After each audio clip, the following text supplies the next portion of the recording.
진료실의 박선생 25번째 이야기 퀵 서비스입니다.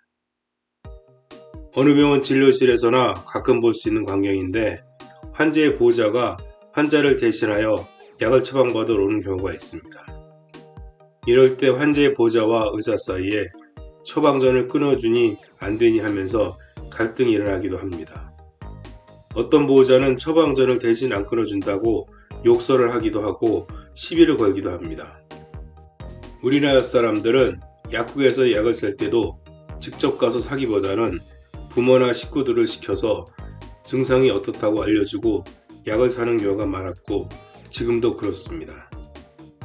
약국 측에서도 환자를 보지도 않고 가족이나 친구들의 말만 듣고 약을 처방해 줍니다. 마치 커피숍에서 커피를 시키는 것처럼 약을 판매합니다.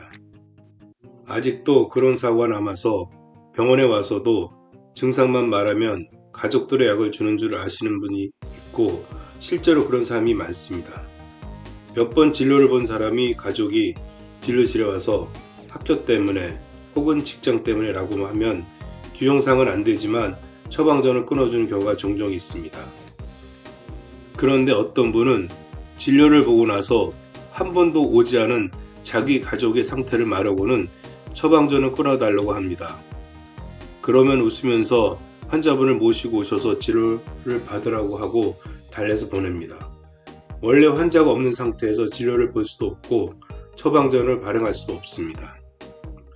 이런 것이 문제가 되어 환자들의 항의가 빗발치니까 여론만 무서워하는 의료보험 심사평가원에서 보호자가 내원을 해서 약을 받을 수 있게 수가 코드를 만들어서 약을 받을 수 있게 했습니다. 하지만 1년 이상 안 오던 환자의 보호자가 나타나서 옛날 처방전대로 약을 달라고 하면 1년 동안의 환자 상태를 모르기 때문에 약의 부작용이나 남용의 우려가 있어서 처방하지 않고 설명하면 수긍하는 분도 있고 화를 내고 나가는 사람도 있습니다.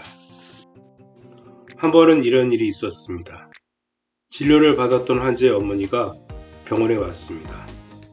6개월 전에 한 번 병원에서 진료를 받은 적이 있는 환자의 보호자였습니다.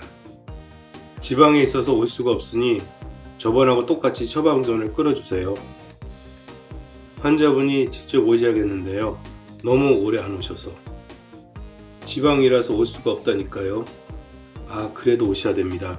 죄송합니다. 환자의 어머니는 알았다고 나갔고 1시간도 안 돼서 환자가 나타나서 안 그런 척 하면서 진찰을 받고 처방전을 발급받았습니다. 이런 사람 정도는 귀엽습니다. 어떤 환자는 직접 병원에 전화를 걸었습니다.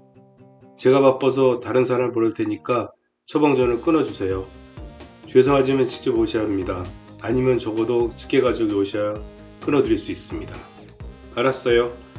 전화가 끊기고 1시간 지난 후 접수장에 전화를 걸었던 여자 이름이 올라와 있었습니다.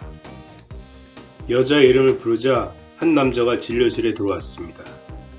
키가 크고 가죽 재킷을 입고 있었으며 한 손에는 오토바이 헬멧을 들고 있었습니다. 저기 환자랑 어떤 사이예요? 그 남자는 아무렇지도 않은 듯이 내뱉었습니다. 퀵인데요.